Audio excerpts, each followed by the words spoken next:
Yeah, I'm not sure. How fluent is your Russian? I mean, that could be the question in 19 years from now. Don't make it even about Trump. Make it about Europe and the Europeans. Focus on our agenda and not on how can we please Trump, how can we call him daddy, or how can we confront him. It's time to grow a spine if you are Europe.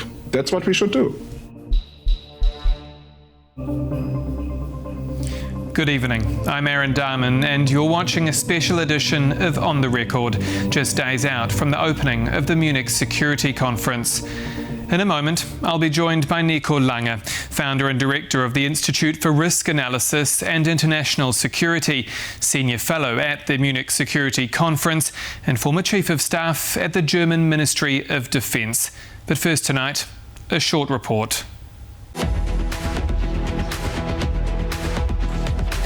Meet Wolfgang Ischinger, the boss of the mega Munich Security Conference, dishing out a sobering message in the face of Donald Trump's America. In my view, transatlantic relations are currently experiencing a significant crisis of confidence and credibility. That line just scratching the surface of the forum's annual security report, which points out that the world has, quote, entered a period of wrecking ball politics, and that sweeping destruction, rather than careful reforms and policy corrections, is the order of the day. It's a tone that threatens another showdown this weekend, on the back of US Vice President JD Vance's blistering speech last year, in which he blasted the continent over free speech and immigration. In Washington, there is a new sheriff in town, and under Donald Trump's leadership, we may disagree with your views, but we will fight to defend your right to offer it in the public square, agree or disagree. His address triggered transatlantic tremors just a month after Donald Trump had returned to the White House. Now, 365 days later, Vance will not be returning, with Washington's delegation instead led by Secretary of State Marco Rubio.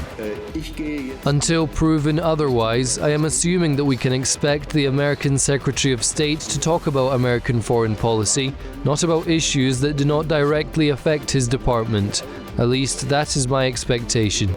The Munich Security Conference first originated in 1963 and has a long history of frank debate, most infamously during Vladimir Putin's 2007 address that slammed the post-Cold War system and drew a shell-shocked reaction from American senators at the time. The process of NATO expansion has nothing to do with the modernization of the alliance itself or with ensuring security in Europe. I thought President Putin's comments today were quite provocative and give us all a lot to think about. I thought they were actually disappointing because I had hoped we were beyond that kind of rhetoric. I thought the speech was very aggressive, but we welcome the dialogue.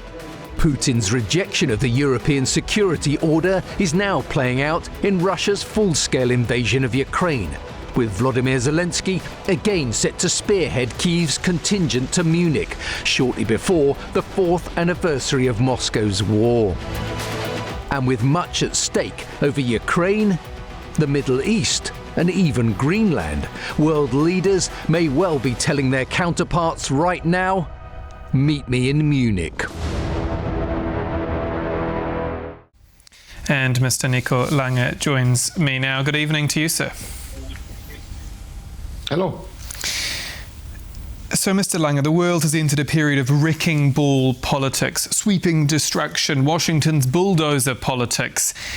Have you ever seen a pre-conference report that so admonishes the transatlantic relationship? To be honest, we had beyond Westlessness as a motto of the Security Conference not so long ago. We had Westlessness, now we have under destruction. It's a sign of the times, and it's not only the US. I mean, the main destructor is Vladimir Putin with his aggressive war against Europe. And I think the main question in Munich will be Europe now being home alone. What will Europe do, and what is Europe capable of doing in addition to all the powerful words that the Europeans are speaking? About 365 days ago, US Vice President JD Vance, of course, didn't hold back in Munich. He slammed Europe, as we saw in that feature on free speech, immigration. Was that kind of the first proper taste of what the world and what Europe then saw in the year that followed? Yeah, in the year that followed, even after JD Vance's speech, we saw that the Europeans tried something that I would call the daddy method. So they coordinated between each other on Ukraine and how to assist Ukraine. And then when the Europeans had coordinated enough, they were brave enough to call Trump. And that is not working. I think JD Vance's speech and everything we saw in 2025 just confirms it will not be the United States of America under Trump bringing ceasefire, peace, stability to the European continent anymore. The Europeans have to do this themselves. I think that is in the air, and that will be also in the room in Munich. I think JD Vance's speech was very consequential because it made Europeans understand they have to invest into their own capabilities and into their own ability to act.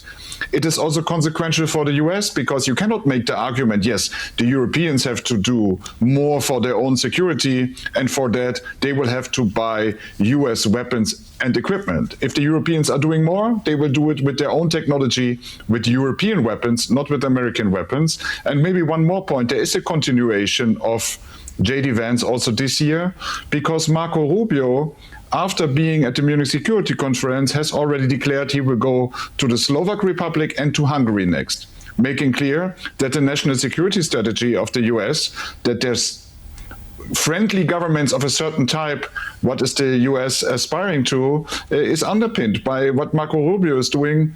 So much to talk about. And courting, of course, Central and Eastern Europe. And as you rightly mentioned, that trip to Hungary, it comes just, I think, a month before this election, or 2 months before the election in Hungary. Why is JD Vance not here this time? Because some people might view this as a bit of a downgrade. US Secretary of State Marco Rubio leading the delegation. US vice presidents have a tradition somewhat of being in Munich. Well, we have Chancellor Merz, Prime Minister Tusk, President Macron, President of the Commission, Ursula von der Leyen. We have the relevant people for European security at the Munich Security Conference. Do we need JD Vance? I mean, he was not even talking about security. But it's a transatlantic, Mr. Lange, it's a transatlantic meeting, isn't it? It's the transatlantic security meeting. So the US needs to show up informed, does it not? Well, JD Vance was not even talking about transatlantic security in his speech, or I missed it, but it was about something else. Marco Rubio is there as the Secretary of State. He's at the same time the National Security Advisor. I think that's good. There is also a large congressional delegation from the US, from both sides of the aisle. That's also good. But I think what is behind your question is relevant. Whom are we talking to if we are talking in Munich to Rubio and the congressional delegation? And what is it worth? Does it change anything in the decision-making of Donald Trump and the inner circle of Trump? I think that is the open question. And we should not trick ourselves if we say, oh, we have good interactions with Secretary Rubio and with the US delegation, and then find out the real thinking of the people who really make decisions in Washington is something else. I think you've hit the nail on the head there, because, I mean, I spoke to Gary Kasparov a couple of months ago, and he said, look, under Donald Trump, it's the King's Court. So even if Marco Rubio comes, there's good relations with Marco Rubio and the US delegation in Munich, can we read anything into that, given that there are people that view Donald Trump as basically the emperor in Washington?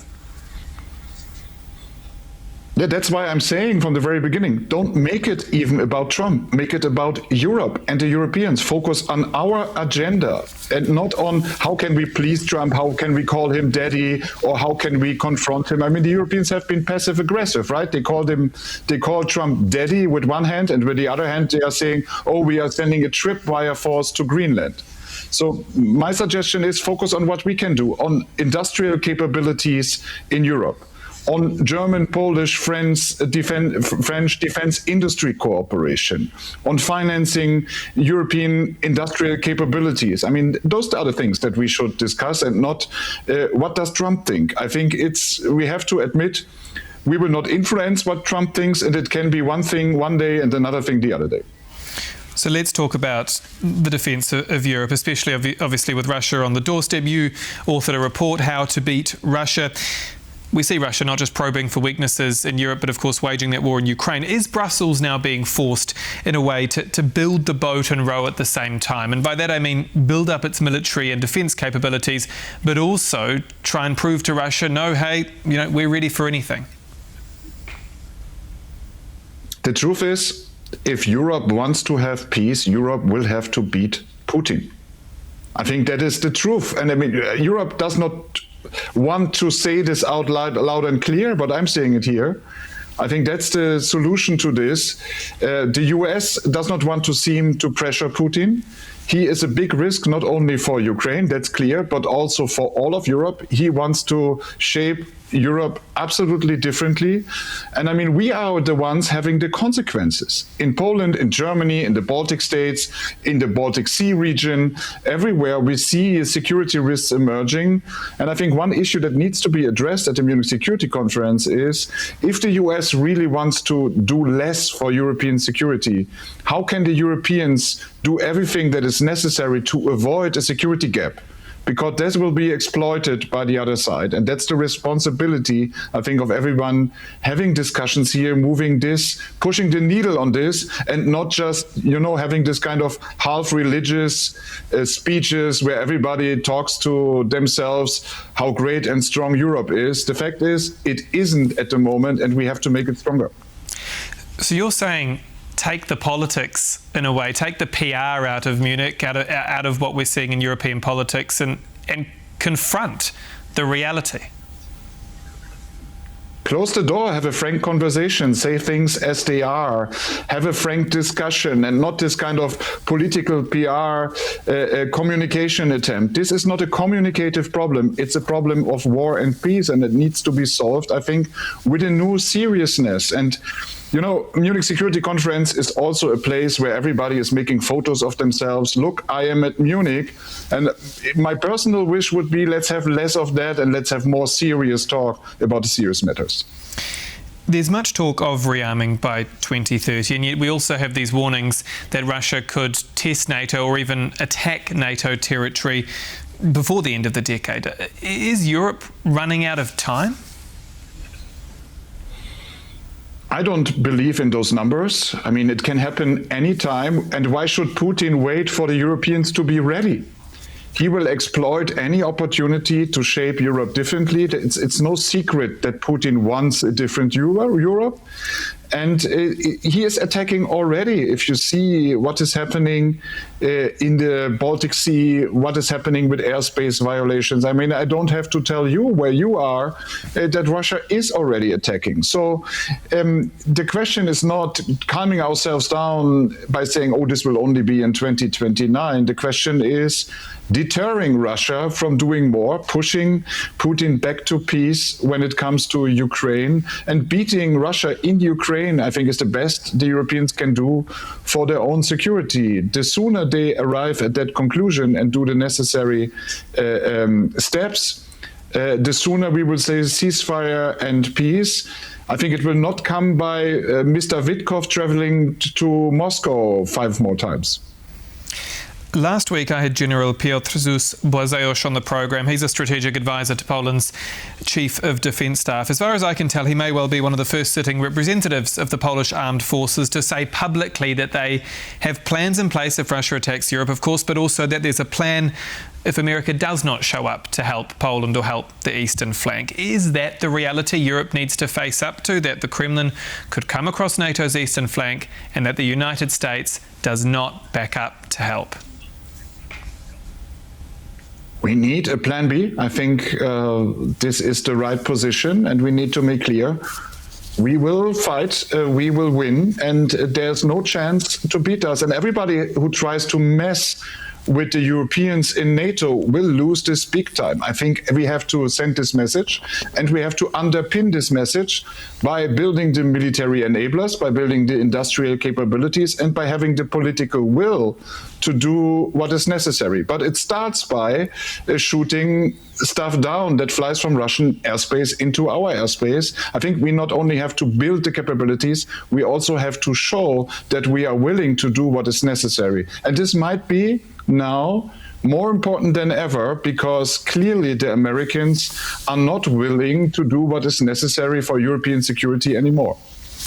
You tweeted, I think just 2 weeks ago, Europe lacks a sovereign backbone. That's the theme that I'm getting from what you're saying, that look, there's the PR, there's the nice speeches, there's the communication strategies, we can have all of that, but we actually need, as Europe, to prove that we can do what we say we can. Yes, it's time to grow a spine if you are Europe. That's what we should do.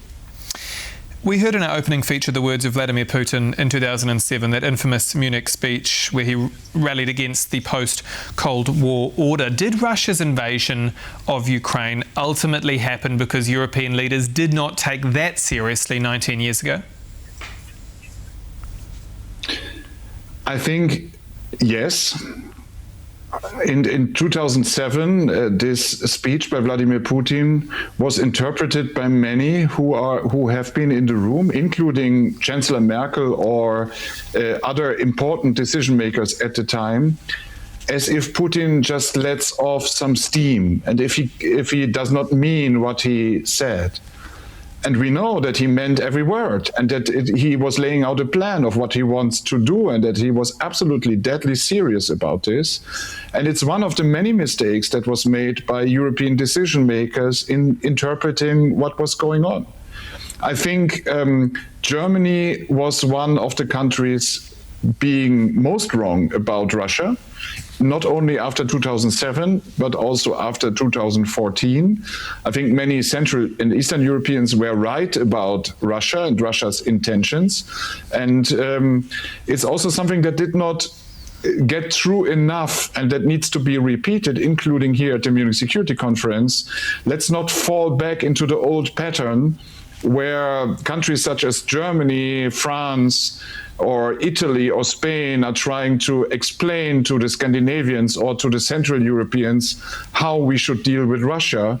I think Munich should also be an occasion to move the policy of Germany, for example, closer to the Central Europeans and to the Northern Europeans, because they were right and they are right about what we should do. We've talked a lot about political will. Do you think the leaders of today need to be more daring? I mean, more daring to stand up to the President Putins, but also, let's say, to the President Trumps of this world on Western Hemisphere dominance, on President Xi when it comes to Taiwan, to avoid a sliding doors moment where in 19 years we're sitting here again and we're having a similar discussion, but with different characters involved? Yeah, I'm not sure. How fluent is your Russian? I mean, yeah, that could be the question in 19 years from now. But jokes aside, I think what we need is European decision makers underpinning what they say with what they are doing. It's one thing to say, oh, we are unbreakable at the side of Ukraine and we are supporting them. But look, I mean, we are saying that we are on the side of Ukraine, but people there are sitting in the cold and in the dark. And we are going on with our lives like if nothing happens, but it shows the weakness of us Europeans having said all those things, that the Russians can bomb the Ukrainians into cold and darkness, and we are not even doing anything about it. Why are we not integrating the air defenses over Ukraine and over the eastern flank of NATO and the EU with each other? They are solving the same problem, fighting Russian drones and missiles. Why are we not giving Ukraine the tools, including Taurus missiles, to strike deeper into Russia? So I think the words that are said, including at the Munich Security Conference, they have to mean something. Otherwise, they will just demonstrate the weakness of Europe, having said all those things and not delivering on them. You raise a really good point, Mr. Lange, and one that I've observed at different conferences where Ukrainian delegations are present, because President Zelensky will turn up in Munich at this elegant hotel where people speak in highbrow, where they sit down for very collegial meetings, some a little more confrontational than others, and it is his job, again, to convince them, look, we need more of you. Ukrainians are freezing to death. Russian strikes are killing us from the air. We need you now. How difficult is that challenge for President Zelensky? Well, I think he has to do what he has to do. The difficulty is, as we have seen in Davos, that you have Europeans who do not understand what is really going on. So in Davos, many people were saying, oh, what does the man have? Why is he so unfriendly to us? Why is he not cheering us for helping Ukraine? And I mean, he is the man who is coming from the cold and out of the darkness. He has millions of people at home who do not know, in the cold and in the dark, if they will wake up the next morning. And I think sometimes it feels desperate if you are the president of Ukraine or any member of the Ukrainian delegation. How can you bring the message across what is going on and what the danger is, not only for Ukraine, but also for all of the Europeans? It seems many now who were helping Ukraine are inward looking and are talking about how some people in their own constituency somewhere in Germany or in France feel about things, or they are making big words like the French president, excuse me, but are not delivering the help to Ukraine that they could deliver. So sometimes I feel that Zelensky is giving a touch of reality to the people who are in the hall, as you said, in the suits and speaking the big words. The Munich Security Conference is giving Ukraine a big forum this year. There will be a Ukraine house. And I think it will be good if there is frank talk about what is going on. And I think the Europeans should run to the help when it comes to the energy system and life situation of the millions of people in Ukraine in the cold and the dark. That would be at least one practical result that could come out of the Munich Security Conference.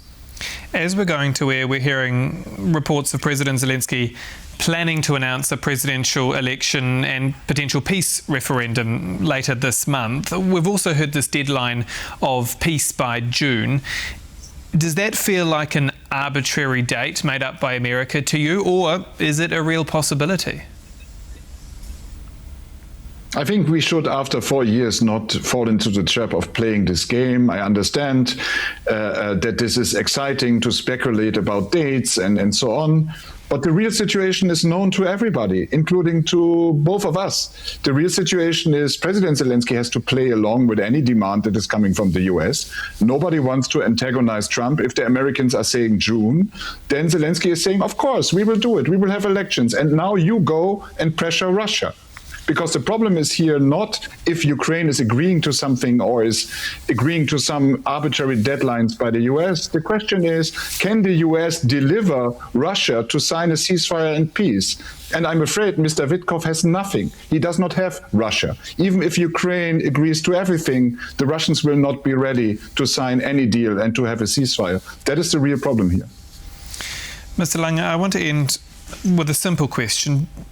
Do you believe, as we head into this Munich Security Conference and ahead of these many meetings, many discussions, many speeches, that we're just living through a Donald Trump era? Or are we seeing a fundamental shift when it comes to how America and Europe do politics and how America and Europe do business? The shift is more fundamental. It has been a shift that went through many administrations.